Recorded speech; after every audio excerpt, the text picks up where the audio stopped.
Do you have a Dallas famous moment? Whether you've brushed shoulders with a celebrity in DFW or had your own 15 minutes of fame in the city, we want to hear about it. Send us a DM or email or a voice message to share your story to be featured on an episode of the podcast. We look forward to hearing from you, and thanks for your support. Foundation 45 is a 501c3 nonprofit that funds counseling services for mental health, addiction, and suicide survivors. In addition to providing services, it works to break the stigma surrounding these topics. Foundation 45 recognizes that musicians, artists, and creative types are often at a higher risk for issues with mental health and addiction. The organization's goal is to serve the Dallas-Fort Worth creative community by providing free, top-tier mental health and recovery services. You can learn more about Foundation 45 at foundation45.org. Foundation 45. Live fast, die old.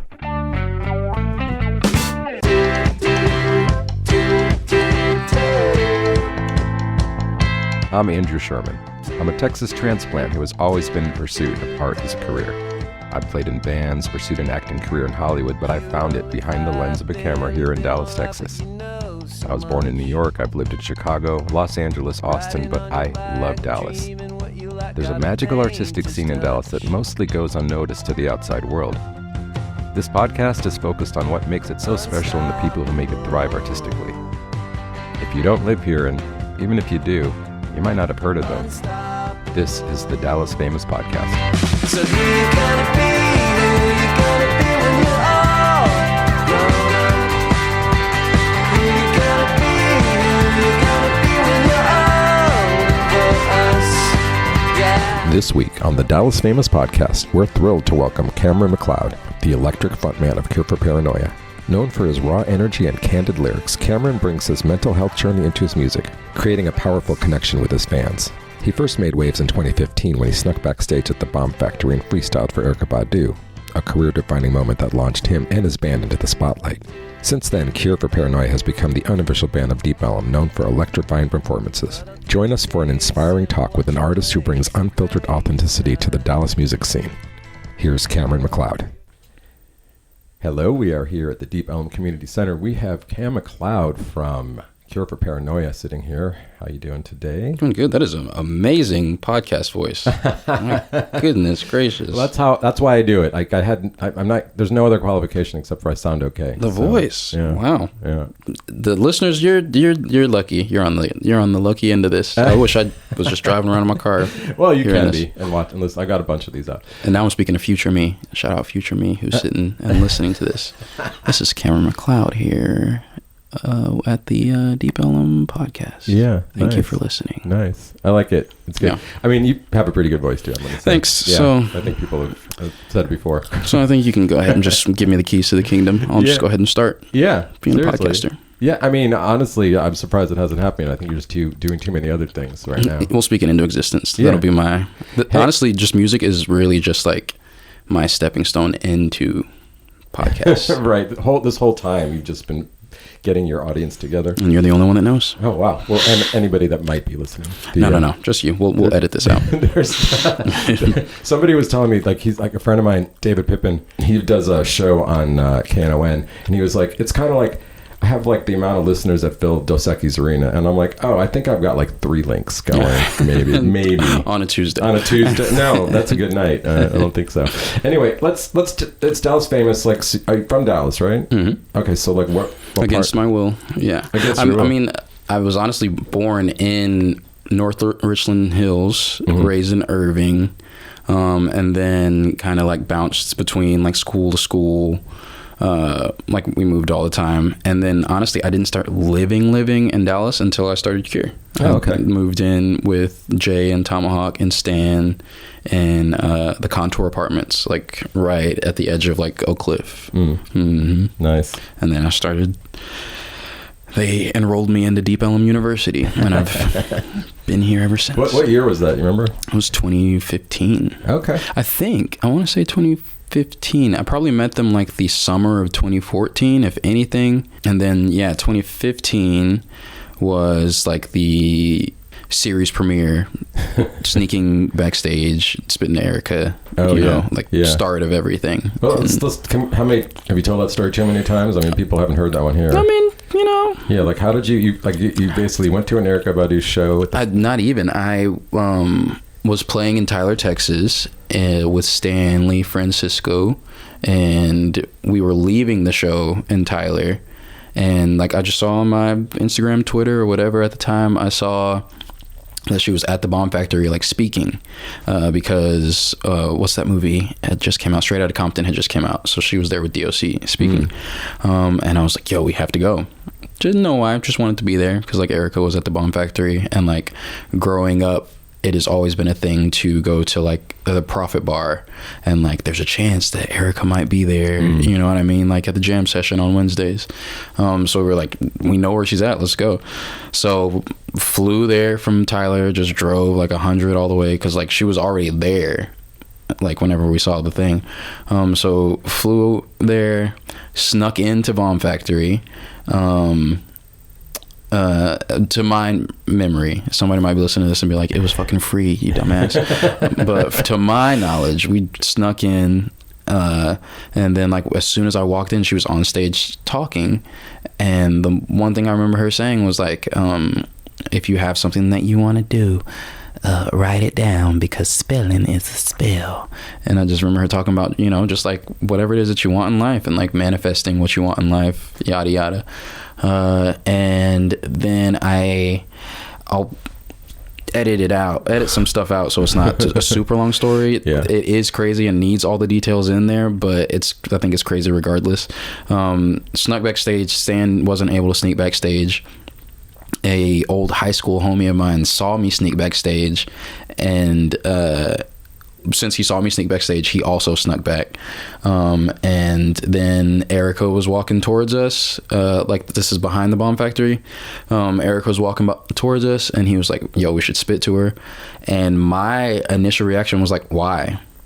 Like, what is that gonna do? Like, up to this point, I've like rapped to like all of my heroes. I've rapped to Kendrick Lamar to this point. I've rapped to Childish Gambino. All these things snuck into as well. Wow. And like my whole thing was like, I just wanted to sneak backstages to places to appear like I was supposed to be there, to seem as if I was supposed to be there. You know what I mean? No plan past that, but that was just what my plan was. And so, yeah, I was like, what is it going to do for my career to rap to this singing lady? And he was basically like, oh, well, if you're scared, then just say that. And then I was like, okay. And then he rapped to her, and then I rapped to her, and like enough of her little posse entourage or whatever was like enjoying it, and somebody had filmed it.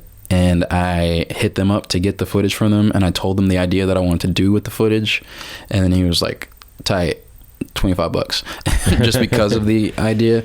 And I was like, okay, fine. So I took that footage and I gave it to my homegirl that worked at a local magazine called Throwed Magazine back in the day. I don't think it's still around by any means. And I was like, I want you to post this video on your Facebook, because that was important back in the day. But I was like, just post this on your Facebook and say some kid raps to Erykah Badu. Don't associate with me. I don't want to like post it and say, hey, look at what I'm doing. Interesting. I want you to post it and say some kid raps to Erykah Badu, because the thing that people like to do is to be like, oh, that's someone's, you know what I mean? They like to be like the correct comment on like threads or whatever. Sure. So I knew that in itself would like up engagement of people being like, oh, well, that's Cam, that's blah blah blah, that's so and so. And yeah, it did what the fuck it needed to do. It went like semi-viral around like the city, and it ended up like making it back to Badu. Like she saw it and she liked it, and ended up like sending Cold Chris to one of our shows at RBC, and like he like FaceTimed her at the show. And then like the next day or that week or whatever, he hit me up. I'll never forget, I was sitting on my mom's couch and he like called me and was like, yo, E wants you to perform at her birthday. And this is before I lived with Jay and Tomahawk and them. This is before Cure was even like a thing. Wow. This is whenever I was like, I was sleeping on my mom's couch and would like catch the train to Deep Ellum and tell her that I was going to look for jobs, but really I was going to Deep Ellum trying to find gigs. And like going to different bars and stuff and being like, hey, this is my band and we're trying to find a place to play. And they're like, we'll just leave your info and we'll reach out to you. And then fast forward to me playing Badu's birthday and like nervously walking off stage after like I perform in front of like the biggest crowd of my life, and like RC has to like come backstage and be like, bro, tell them who you are, what are you doing? So I go on stage and I tell them my name. I tell them like I assume, for some reason I assume that the thousands of people in Bomb Factory can see me on stage, can see my hand shaking while I'm holding my beer. So I'm like, you probably noticed my hand shaking. No one fucking did. But I'm like, it's because, and then I told the story of Cure for Paranoia and what Cure for Paranoia is and why it was created and what it means. And then I end up going backstage to get someone, to sneak someone backstage. And you know, because got to pay it forward, to sneak them back. And I like open my phone to like go to my messages to like be like, yo, where you at? And my phone literally turned off because like it was just getting so much like, because I opened Instagram and there was so much traction happening on Instagram. And this is like, again, like 2015, so the iPhone was already, you know, doing its best that it could at the time. Right. And yeah, it crashed because like there was so much like action on my phone at the time. Wow. And then that week, all the fucking like venues and stuff that I had went to like reached out to me and was like, hey, we can get you here on Wednesday, or hey, we can get you here on Fridays, hey, we can get you, and like that was how I made it like my job. And then Jay and Tomahawk were like, I used to just go to their house. I would catch the train from Louisville to Dallas, to their house, and I would like kick it there, and then Stan would take me home the next day. And then one night I'm getting ready to leave, and like they were like, bro, you can just blow up the air mattress, you can just post up. And then I ended up like living there until we like moved into like a bigger apartment, and then into a house, and like now we're to the point where we all kind of like live in our own separate places. But like, yeah, we really did fucking like make a career out of what was just me catching the train out here trying to find a place to play, and me and Stan like busking on the side of the street. You know what I mean? That's wild. Yeah, all because I mean, because to me, my perception is kind of like you're the unofficial Deep Ellum band now. Yeah, and that's wild. I mean, that's a crazy story. Yeah, I think we are the Deep Ellum band, like the unofficial one. Yeah. Like I remember the first article that came out about us was it was like an old, I think, D magazine, and it was like the poster boys of Deep Ellum. And it was like, well, damn, that's true. Like this is back during like Drugstore Cowboy days, where we literally had the residency there every Saturday night, and was like breaking records every Saturday, like bar wise, and like Stir next door is like trying desperately to get drugstores shut down because it's just like too wild over there. Too crazy. What I mean? No, it worked eventually. yeah, it did, and thank God it did, because it was getting a little much. But it's been a while, right? And then, especially now, to even think that we're about to hit 10 years of like the inception of Cure. Wow, that's wild. Yeah. No, I mean, I've seen you. God, I've seen you in so many different. Like sometimes it's like a whole band with the Grays and some other people. Sometimes it's just you. Sometimes it's the three of you. Yeah. And it's always engaging. Especially when I saw you open for Soulja Boy. And, what a weird fucking show that was. Yeah, I mean, all those legacy shows were strange, right? Yeah, we have a weird one coming up, actually. Oh, okay. Well, I'm no longer there, so I won't be at that one. And I don't even plan on promoting it here, so. Yeah. Oh, I'll cut that out. But anyway, you should leave that part. I say that sometimes, and then it ends up staying in. We don't have to do like the whole, but you know, you did kind of like say, you were telling like the story of the Cure for Paranoia, which I know, but again, I don't think Schizoaffective is me. Right. It started off as like, because basically I was placed on Seroquel, which is medication for bipolar depression and paranoid schizophrenia, and I actually got placed on that the summer that I like went into meeting Jay and Stan and Tomahawk. It was like that same summer where all of that kind of like happened at once, because it was just, it was getting to the point where it was just like a bit too much. And I've kind of always, like since I was like 16, I've had like all the symptoms of it. And you know, like, don't WebMD yourself or whatever, but I just remember like yo, something's up. And then like that 16 is whenever like the auditory hallucinations were happening. I'm luckily not to the point where like I like see shit or whatever.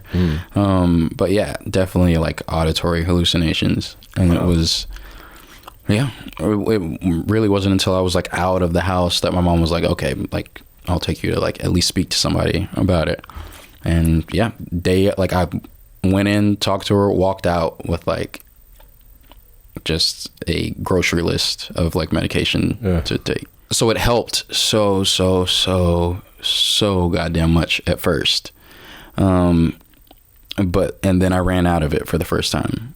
And then I realized like how dependent I was. Like in withdrawal? Or? Yeah. I didn't sleep for like, I ran out and didn't sleep for like a week whenever I ran out of it. And like I couldn't, it wasn't like Advil, aspirin or whatever. Like I couldn't just be like, hey, I need this. Like I had to like call the doctor and like schedule a meeting with her and just this whole thing. And like she was out of town and I couldn't. Yeah, so it was like a whole thing. So I ended up staying on it for a while, knowing that like, okay, if I ever run out of this, like I'm fucked. You know what I mean? That's scary. And knowing in the back of my mind, I'm like, okay, eventually like I'm gonna have to like not take this anymore because it's like it's not gonna be there forever. You know what I mean? Yeah. Or if something happens, you know, I just feeling like dependent on a pill for the rest of my life wasn't like that appealing to me. So then I started like taking steps to get off of it. I started like, the thing was like the Seroquel, to any of my spicy brain listeners out there, you know that like Seroquel like knocks you the fuck out, like knocks you out. So like if I wasn't taking that, then I couldn't fall asleep. And then like if I, not even like, oh, it's just taking me a long time to fall asleep. It's like, no, you're not going to fall asleep like today, and then you're going to be tired all day tomorrow. And like, it was just hell. So when I started weaning myself off of it, I started taking like Benadryl every night at first, which is, do not recommend. We're not prescribing it. Yeah, don't try this at home, kids. This is just my thing that I did. And it like put me to sleep and like kind of like weaned me off of it. And then it was so lucky because around that time that I was trying to do that was the same time that the pandemic started. So it was about to be difficult to get it anyway. You know what I mean? Right. Had I not started weaning myself off. But yeah, I haven't taken that for, I mean, I haven't taken any medication like since COVID, since 2020. But I'm thinking about, like I'm about to start like counseling. And I am thinking about like maybe just the bipolar thing of it. I kind of want to get like a re-diagnosis, honestly. Cause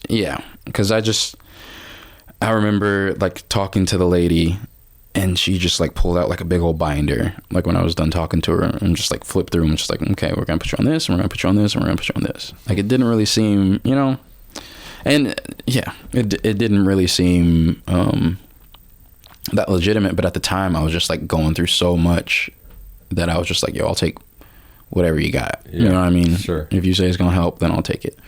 So yeah, that is my journey with pharmaceuticals in a nutshell. I'm curious.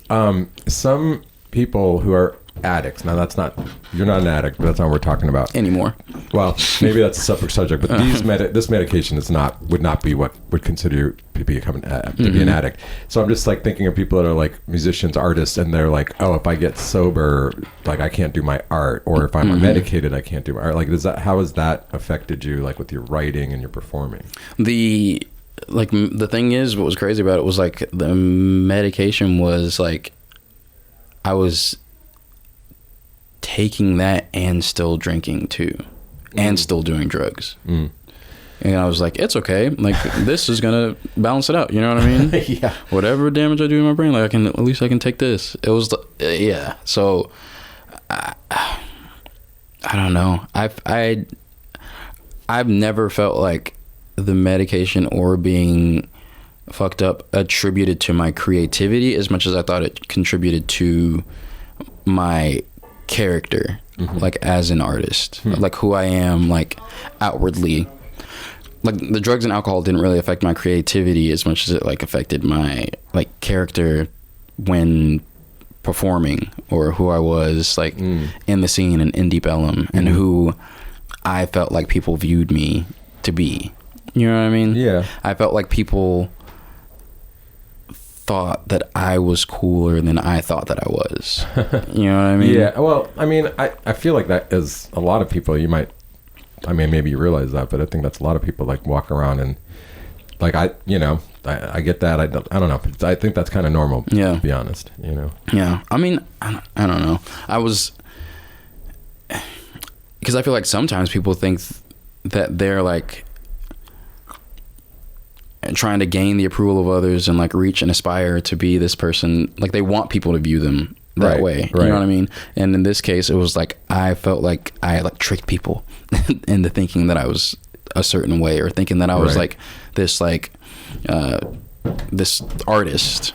Yeah. Like, but I mean, again, that's imposter syndrome, you know? Oh yeah, for sure. I mean, and you know, even when it's funny, you I find you very interesting because the dichotomy of your confidence and your, you know, insecurity is so, it's like, it's bipolar. Tug of war. Yeah. It's like, for real tug of war. I mean, I have to think that it really helps your writing. You know? For sure. Yeah. For sure. I usually, it's like my like writing, I feel like is like a conversation between like both sides of it. Oh, wow. You know what I mean? Huh. I feel like the rapper side of me has the confidence to say the things that like the me side of me doesn't. You know what I mean? So it's like the me side of me writes the words and the rapper side of me performs it. Oh, you know what I mean? That's wild. That's I don't know. That's just how I've always sort of viewed it. Even like I remember just like the beginning of this kind of side note, but even like the beginning of like Cure and like going back to like feeling like I had to be this like person, especially whenever you're comparing yourself to Erykah Badu. Like for some reason I was comparing myself to fucking Erykah Badu when it was just like that's like her approval meant so much to me. Like the like how she I don't know, I felt like she was in control of like of my trajectory in the city, when it was like, even me saying it back now, I'm like, yeah, motherfucker, you do have mental illness, because what are you talking about? Yeah, like it's I can see that perception though, because she's important and like she could like be a kingmaker, or she is, I guess, sometimes. Yeah, for sure. And I mean, she definitely did like do me a huge favor by even like allowing me to go up and, you know, perform at her birthday party. But at the same time, it was like, that's what she did. She did that thing. And then it was like, okay, now like, it's not like she was like, and now I'm signing you to my label. Yeah, you know what I mean? Like sure. I was my own person, but I'm still like moving and making steps to be like, okay, I have to be, people associate me with her, so I have to be this, you know what I mean? Yeah. Tangent. But what I was gonna say is like, back to the character thing, was that like, even like at the peak of like the like notoriety and attention that we were getting, going back to Three Links, like we would play there every Tuesday, and like that was like packed out all the time, and that was where we would talk to, you know, the Deep Ellum people. And like I would get off stage and I would literally just shoot back to the patio and just start playing chess with anybody that I could play with, so that people would walk by and be like, oh, I see you're playing chess, I don't want to interrupt. Oh, wow. Yeah, because I would realize I was playing one day, and then I realized like that somebody did that. They like went up to say something to me, and they were like, oh, I'm gonna let you concentrate, I see you playing chess. I was like, oh well, fuck, if I play chess people won't talk to me? That is crazy. You know what I mean? So that's what I did, to the point where like even like my homie like bought me a chessboard. Like he knew what I was doing it for, he knew why I was back there playing, and he like came up to Three Links and like it's like, here, this is your like own chessboard that you can play. Wow. Yeah. Nice. And then they started like shout out to Scott Beggs, because then he soon after like started like a chess club up there at Three Links. Oh really? Cool. Are you pretty good? Oh, I'm pretty good. Yeah. I mean, I've definitely made myself good, because I'm literally spending like 2 to 3 hours just like it got to a point where even like I download, like he told me, he was like, yo, you can download this app too, there's like a chess chess.com app as well. So like anytime I was just in public and anxious, just open up chess and play. Yeah. You know what I mean? Okay. Or like if I'm like at a studio session waiting, like open up chess and play and stuff. I don't use it as much as a crutch now, but yeah, like definitely that was like a thing that I used to kind of like just escape the sort of like nervousness of things. That's clever. Yeah. Let's back up. I didn't even ask about like when you were younger, like what was it like? Do you remember when you were first starting to do write raps or just improvise, or like what caused you to even start doing that? The start of it was I just really happened to get snowed in at my mom's boyfriend's house because he would watch me after school sometimes. It's like third grade, and he's now a very successful like creative, does music videos, produces stuff like that. At the time he was a creative, got snowed in at his house. He had artists over, he was working on music with them. I watched them work on music and stuff, and I was like, oh, well, I want to try. And then I like did it, and then like I was excited to like show them like the song that I wrote to like the beat that they were doing, and they were all just like, oh snap, blah blah blah, like just very encouraging of it, you know what I mean? And just the reaction I got from them, that was like my first little hit of it, basically. Yeah. And then he started giving me like I said, he made beats. His name's Nahala Johnson. Now he's like Boomtown Productions. But he started like giving me his little beat CDs, you know what I mean? Like his just like old beats. He'd be like, here's some beats, like right to this. And then fast forward, like I said, I was changing school so much. So fast forward, it's like the 5th grade talent show. I'm in like Coppell District for the first time. And I'm like, for the first time in a long time, I'm like the black kid, you know what I mean? Well, I mean, no, but yeah. Oh, well, yeah, I guess you don't know. But like I'm like the black kid at the school, and like I got plopped in there in the middle of the school year, so I already feel ostracized, already feel like outsider-ish. I'm nervous, not really speaking that much, and the talent show's coming up, and I'm like, yo, I could. And this is also like what's the album? Speaker Box and Love Below. This is that era. This is when that was coming out. So like I'm seeing all of these kids at school like lose their mind over like Hey Ya and stuff, and over like Big Boy. And I'm like, okay, I'm just gonna rap in the talent show, and then that'll give me like a voice and get me noticed. This is what they notice about people like me. You know what I mean? And yeah, I performed a song at the talent show about how I was like a transplant school-wise, and how I was like changing schools and stuff, and just telling my story, whatever, in a way that I hadn't before because I hadn't spoken. I used music as a way. The me wrote the words, and then the rapper me was like presented it. And yeah, then I ended up being friends with everybody in 5th grade. You know what I mean? Oh, that's cool. So yeah, and then that was like the hit that got me addicted. Like I had my first hit in 3rd grade, and then like the hit that like got me was like 5th grade, where I was like, okay, this is what I'm gonna do. Yeah. You I guess you could practice improvising rapping. I mean, like how did you develop that? Just repetition, or in high school? Well, as far as like I genuinely don't know how. Like at first I was just like writing songs. Because I was never that big a fan of like music, like hip hop for sure. Only thing I can attribute it to is like I grew up loving like Disney movies where they would like sing and stuff, and like I grew up loving that, so maybe I contributed to that. I know high school wise, me and my homies would literally just like get high, freestyle. That was all we did for like an entire school year, whatever. And that's when I was listening to like Wayne, you know, and like Young Money and like Eminem and stuff like that. And like, yeah, I quickly became like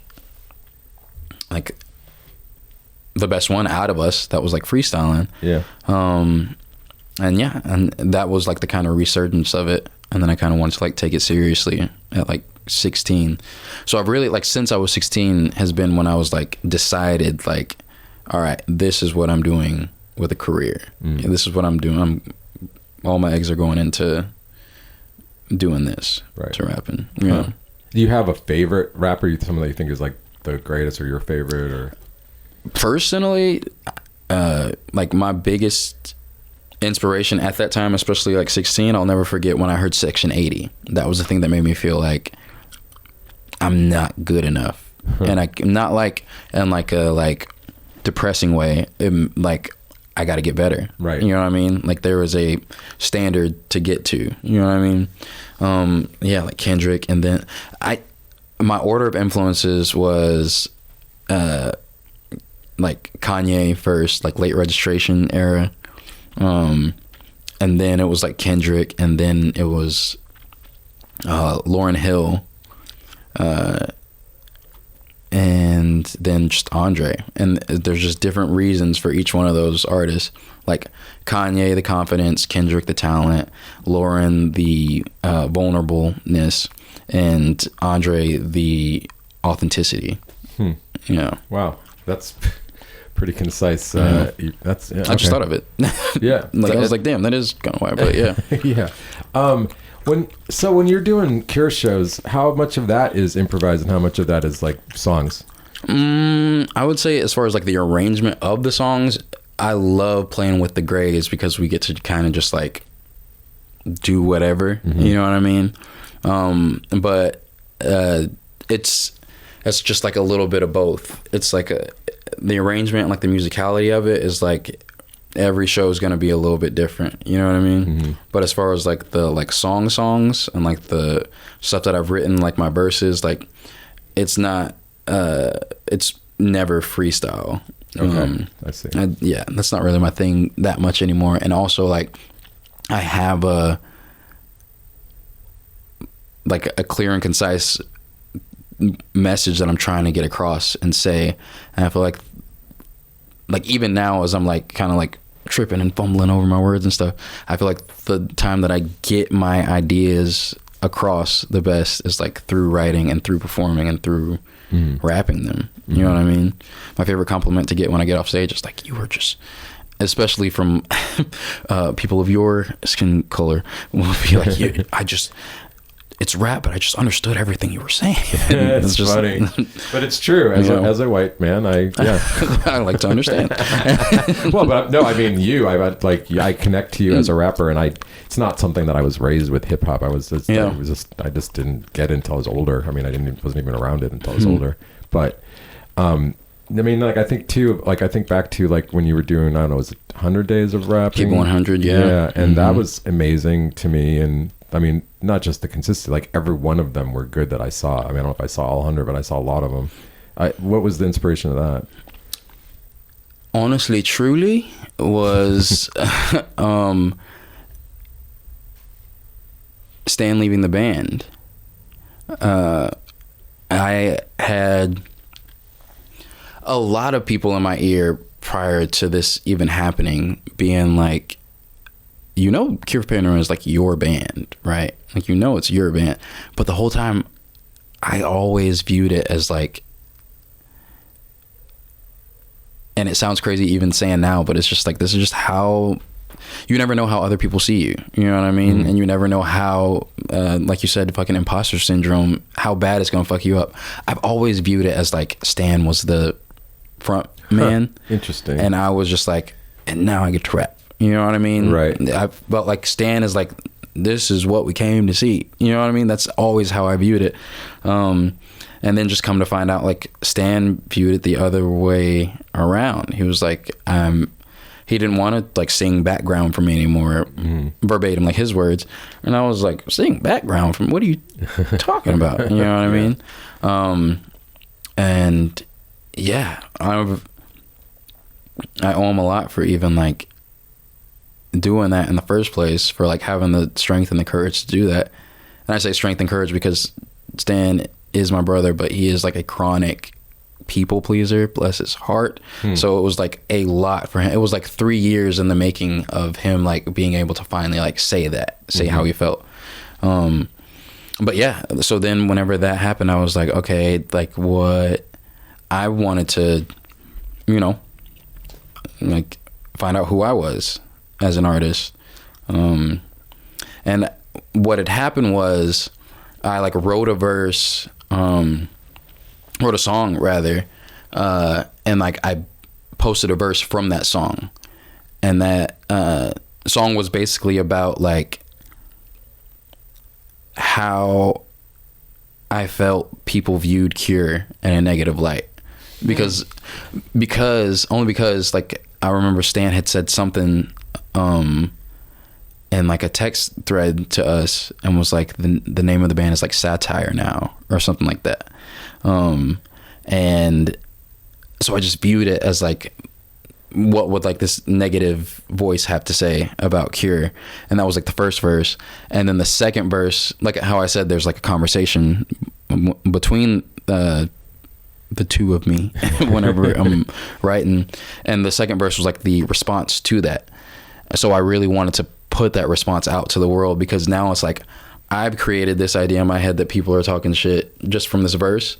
So now it's like, now I gotta respond to y'all. Right. And so I posted that video, my response, on Facebook, and like just got such a crazy response. One, and two, got people just being like, yo, it's so good to see you back. So good to see you rapping again. So good to see you, blah, blah, blah. And I'm like, damn, I thought I was here the whole time. I didn't know. I've been at 3 Links every Tuesday.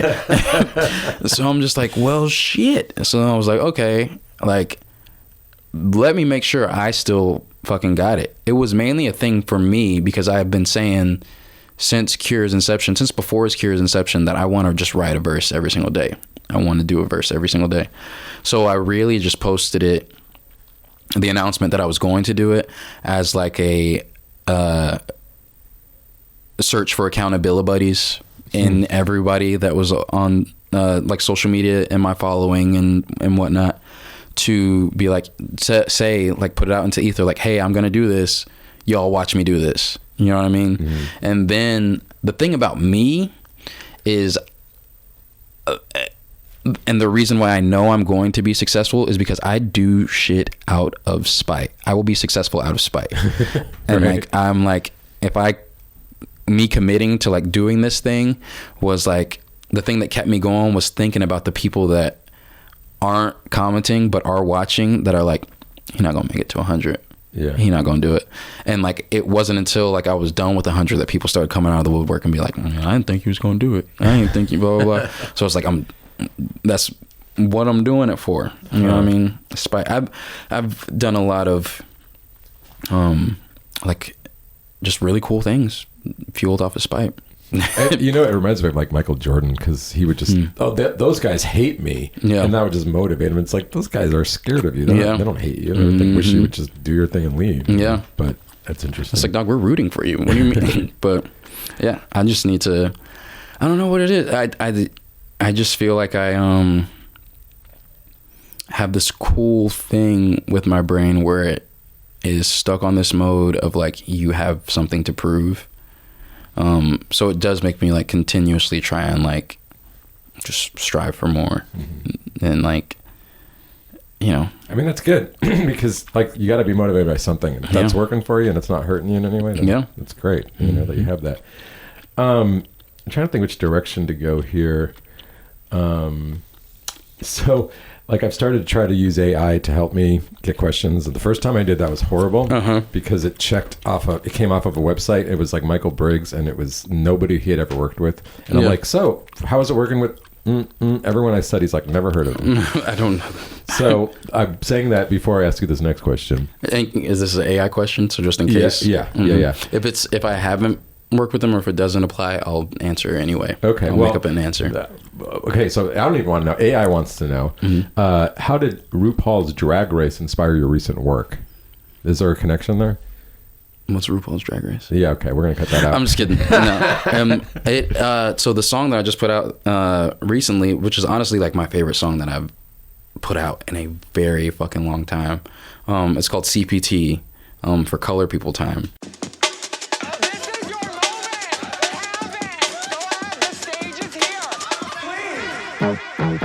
Binge watch me, little bitch, if you wanna know how it's done. By day, we serve tables, by night, we serve con. All y'all trying to make it, I ain't in no rush. I'm on CPT, no cheese, UCC's crust. Know that when I talk my shit, everybody in the team's gotta hush. Know that when I pop my shit because I need niggas to know that just because we fuck don't mean that you gon' get dick like this from everyone. Binge watching me, little bitch, even though I got you blocked. Bright days, you go out to make your life seem fun. All y'all trying to make it like your lives don't suck. I'm on CPT, you EBT, yo baby lunch. Don't got shit to prove or need to fake the fun. You see, I like boys and girls, but still think half y'all ugly. My boyfriend make your girlfriend look like she's struggling. With her makeup off, she transform like she Bumblebee. Worry who I keep in my bed when you can't keep custody. Shit ain't really that deep to be climbing in no submarine. Keep my head above water, so far from pressure crushing me. Back when all my thoughts were consumed by what people think of me. Binge watch me, little bitch, if you wanna know how it's done. By day, we serve tables, by night, we serve con. All y'all trying to make it, I ain't in no rush. I'm on CPT, no cheese, UCC's crust. Binge watching me, little bitch, even though I got you blocked. Fridays, you go out to make your life seem fun. All y'all trying to make it like your lives don't suck. I'm on CPT, you EBT, yo baby lunch.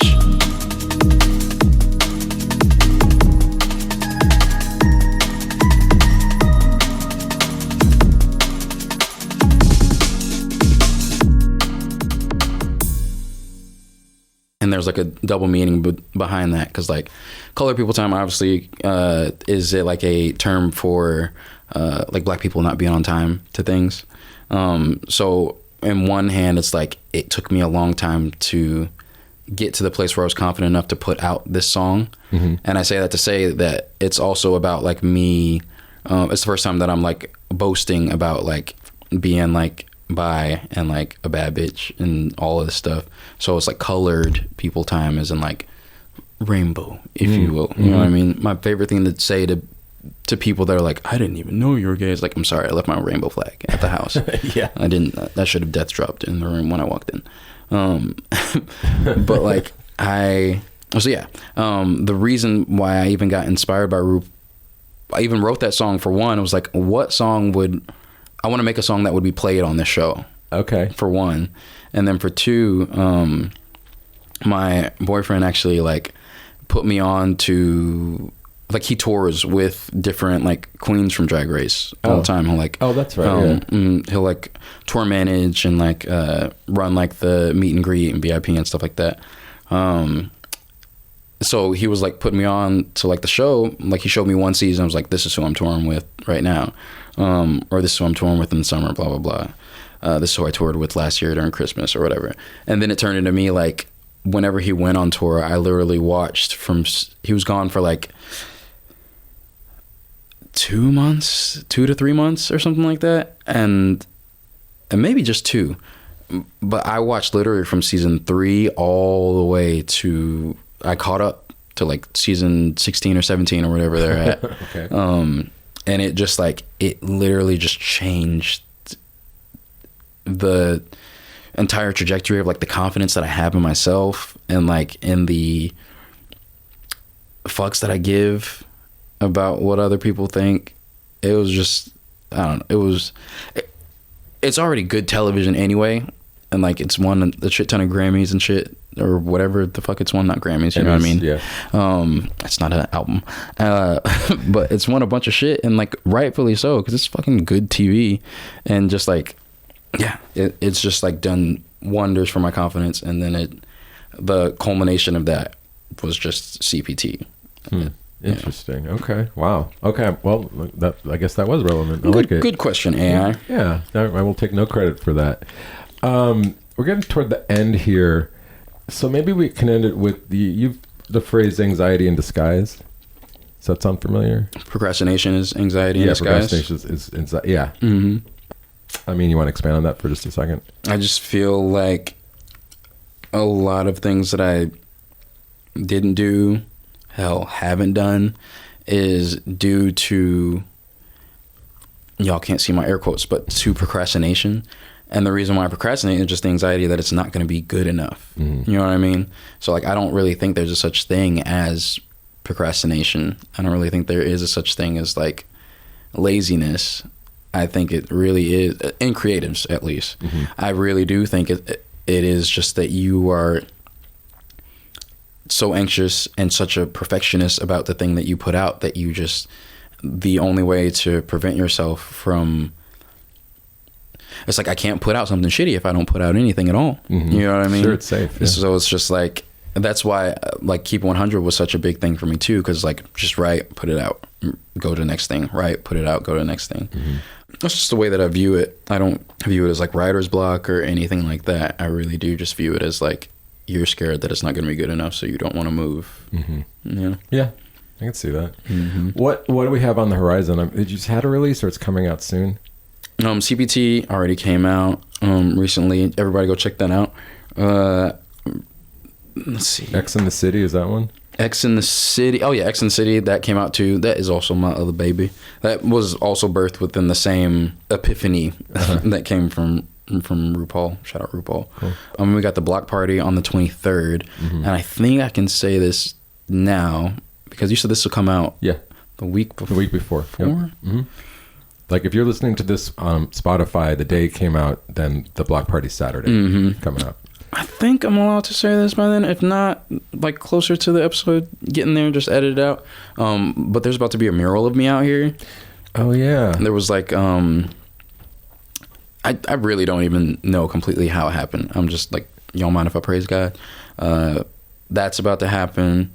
And you had a cool spread in D Magazine with Tim DeLauder. That's pretty cool. Yeah, with the polyphonics folks. Yeah. God is just good. But that's like the main things that I can think of. There's the block party coming up. There's that. I know there's something else that I'm forgetting. Well, we can have links. So if there's a show or there's something, we can link that in the show notes, and everybody can find you that way. Fuego. We have time for one last question. It just from AI. No, this is a real one from my brain.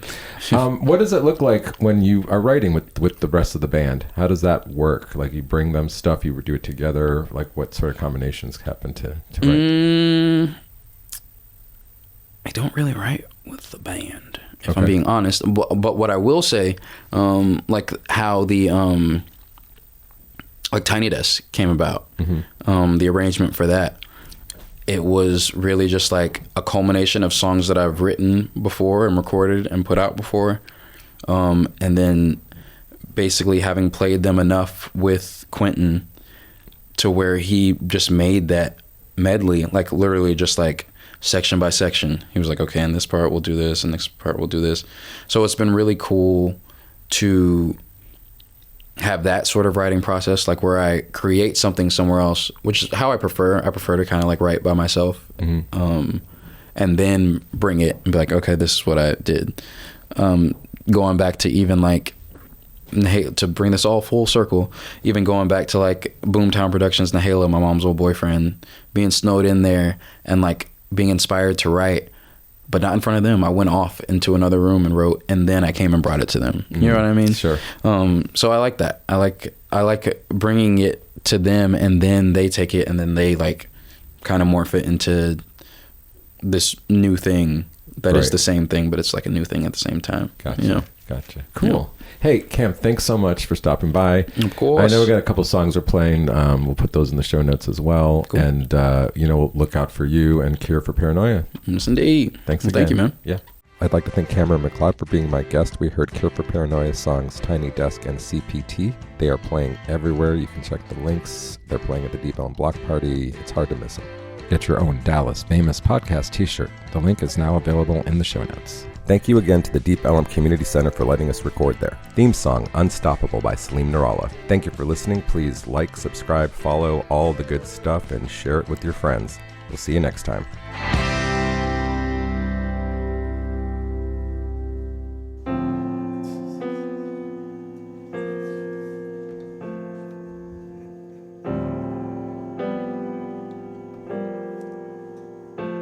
Look. Rappers teaming up with rappers. Y'all do this shit backwards, nigga. I stay in my own lane. I'm not trying to sit in traffic with you. Took a break from social media, came back in disbelief. They 3D printing their own trophies now to boost their self-esteem. Niggas riding coattails to their outfit, busting at the seams. That's why you show your ass in public, huh? Guess we got different genes. Actors teaming up with actors who keep yelling action. Nigga, don't rip me out the plastic. I've been acting brand new action figures. Super rare and mint condition. Forgot to mention that I'm quite expensive. Pumping, itching, might need some scratch to fix it. Too religious to play with myself. I'm scared I lose my vision. Stevie Wonder can't get comfortable, very superstitious. If God made us in his image, you making him look like a bitch. If God made you in his image, halfway through it, he must have quit. On the day God made me, he said, stand back, everybody, let me cook right quick. Got a little something that you couldn't quite get. They're like, goddamn, Lord, put his foot in this. Goddamn, put my good foot in this. Foot on their neck and my hand on the post. Feeling like Twister, I play on the flow. Y'all should complain about. I don't complain or do politics, so why would I be out here asking for votes? The more in the city, while drunk in my 20s, the most in the city is not even close. And they gone. Love me like I'm gone. And they gone. Love me like I love me like I'm long gone. And they gone. Love me like I love me like I'm gone. Love me like I love me like I'm. But if it ain't here right now, let it go.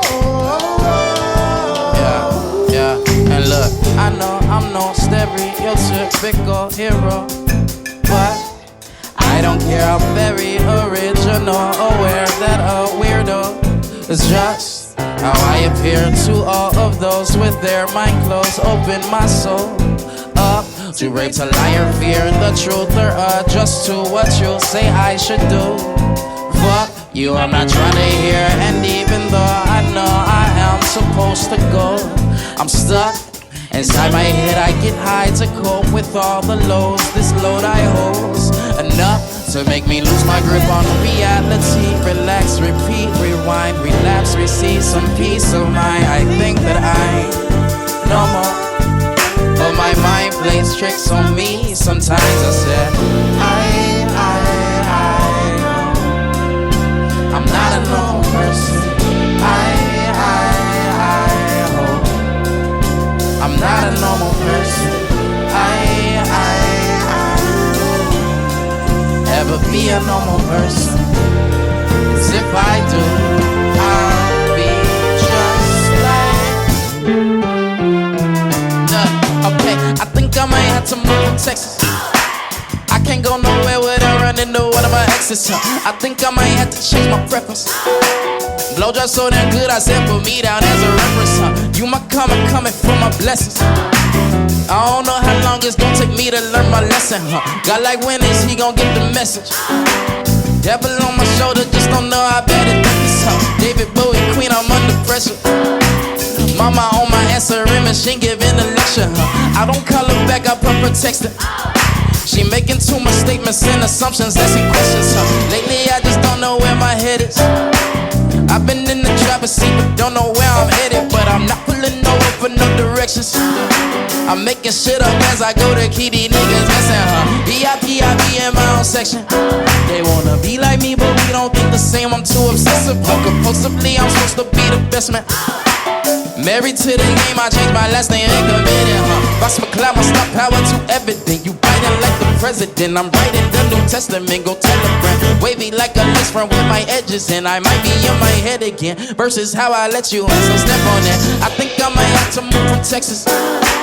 I can't go nowhere without running into one of my exes. I think I might have to change my preference. Blowjob so damn good, I said put me down as a reference.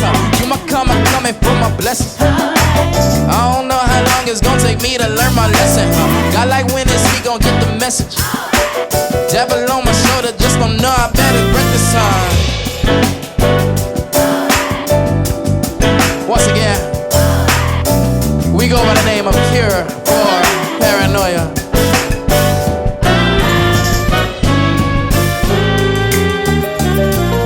Oh, what's good, Tiny Desk? You might remember us from the last year's submission. We lost or whatever, but like I said, we go by the name of Cure for Paranoia out of Dallas, Texas. And I feel like we'll be seeing y'all real soon.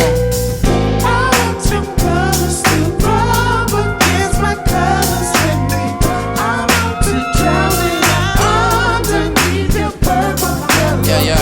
You break my